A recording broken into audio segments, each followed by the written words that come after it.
লুকিয়ে যন্ত্রণা সহ্য করা হাজারো শিক্ষার্থীর একজন এই কিশোরী। আলাপ করতে মানা, সংকোচ সহ নানান কারণেই এ বয়সে ঠিক বুঝে ওঠা যায় না বয়ঃসন্ধি কি। স্বাভাবিক জৈবিক এই ভিন্নতাকে মনে হয় অস্বাভাবিক, অচ্ছুত কিছু।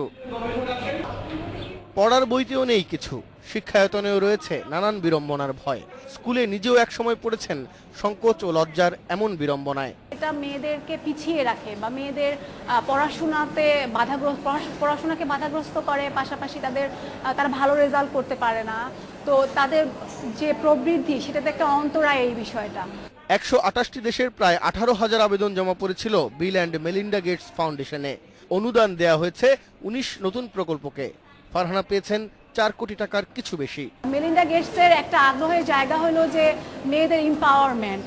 সেখানে আমরা এই প্রপোজালটা সাবমিট করলাম যে আমরা স্কুলগুলোর জন্য একটা নভেল ইন্টারভেনশন ডেভেলপ করব, যেটা menstrual hygiene management facility create করবে এবং সাপোর্টিভ এনভায়রনমেন্ট তৈরি করবে স্কুলগুলোতে মেয়েদেরকে আসার জন্য।